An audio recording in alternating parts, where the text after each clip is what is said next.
Juan Kapitulo 6, versikulo 35. Si Jesus miingon kanila, "Ako mao ang pan nga naghatag sa kinabuhi. Ang muari kanako dili nagayod gutomon, ug ang mutuo kanako dili nagayod uhawon." Ang mga puno Pan sa kinabuhi.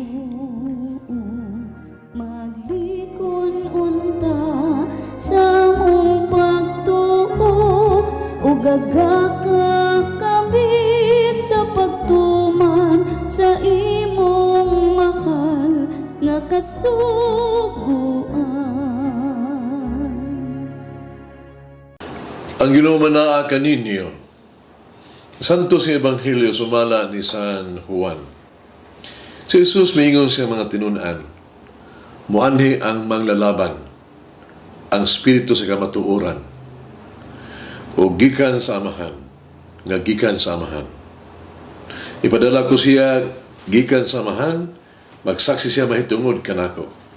Kung magsaksi usab kamo mahitungod kanako, kay kamo uban man kanako sukat pagayod sa sinugdan. Isulti ko kini kaninyo aron dili kamo maluya sa inyong pagtuo. Hinginlan kamo nila gikan sa ilang mga sinagoga, maabot ang panahon na magpatay kaninyo nagtuo nga nagbuhat siya sa kabubuton sa Dios. Kini ilang buhaton kaninyo kay wala man sila makaila sa amahan ni makaila kanako.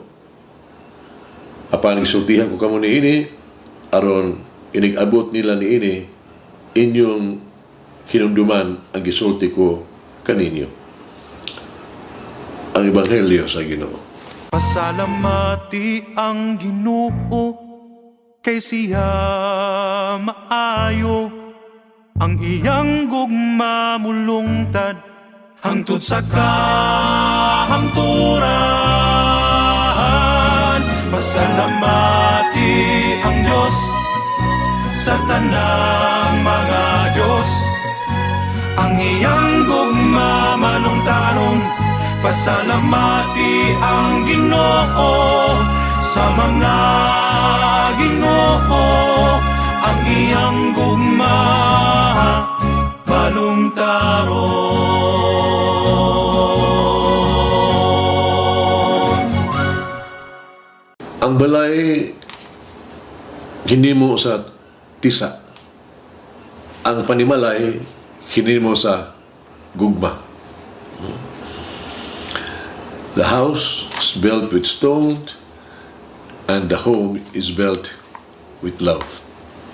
Kitang tanan nagpuyo sa usa ka balay. Ug ang atoang bukasyon mao ang paghimo niini nga usa ka panimalay nga adunay gugma. Ang tibuok pamilya sa usa ka babae nganlan og Lydia, gibautismuhan ni siya ni San Pablo.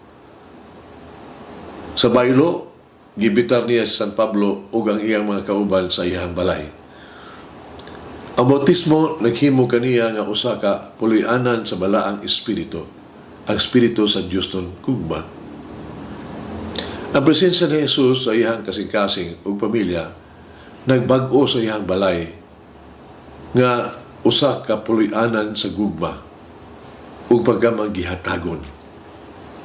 Di sama ni San Pablo o sa pamilya ni Lydia, ang mga kaatbang ni Jesus wala diha kanila ang gahom sa gugma. Si Jesus naghatag og tambag sa iyang mga tinunan bahin sa kung unsay gitagana alang kanila ang bili sa pagkahimong iyang mga sumusunod.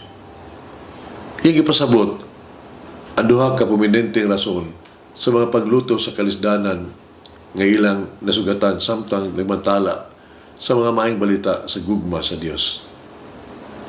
Alabing inila mao ang mga Fariseo, mga eskriba, wala makaila sa manluluwas o sa mahigugmaong amahan na nagpadala kaniya sa kalibutan. Ang kaduha, mao ang mga sayop kapag sabot sa reliyon o sa mga doktrina niini. Ang mahigugma sa Dios o sa isikataw mo ang dagway sa pagkaila kang Kristo, umahimong puloy-anan sa balaang espiritu. Ang mga doktrina sa bisan unsang relihiyon kinahanglan nga mugamot niini ang sugo sa gugma.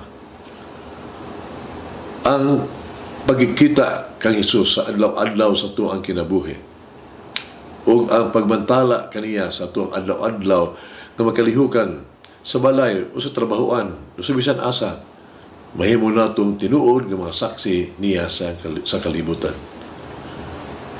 Magapo kita nga punuon unta sa Ginoo ang ato ang kasing-kasing atong panimalay sa kaalam o gugma nga maghimo sa atong balay nga panimalay.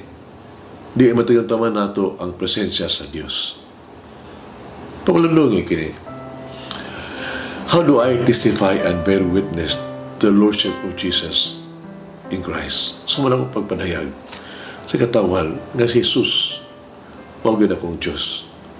What are the obstacles in my life that prevent me from acting as witness of the gospel? Kasi babag sa akong kinabuhi. Kanila ako makapanayag nga mahimong tuwag testigos ba? Living witness sa Ebanghelyo.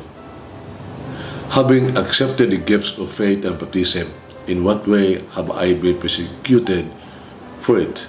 Sa akong pagtuman sa misyon o dawat diya sa bunyag. Kung may mga paglutos nga ako ang natigamtaman. Mag-ampo kita, Ginoong Hesus, ipadala ang Espiritu Santo uban ka namo. Or akong makatubang ako sa mga pagsulay o sa panglutos diha sa ako ang pagpadayag sa imo mga sugo. Kumamiri, tamangin taon ako nga ako himong tawag to a witness to the gospel in my daily life. Pray for us. Kung gato sa sabiton San Isidro Labrador, katsang kapistahan, gisaulog karon sa simbahan, ngauta siyang paggama, pangaliya, kita pagkakapalanginan sa tuang adlaw-adlaw na trabaho. Ang trabaho di ang isuon, mga santos, dili lang ang pag-ampo. Every word is a prayer o kini makapahimuot sa Ginoo. Sumala pa sa kinabuhi ni San Isidro Labrador. Mulang San Isidro Labrador, iampo mo kami. Mulangin ang Diyos magagawang sa tanan, Amahan, Anak, ug Espiritu Santo. Amen.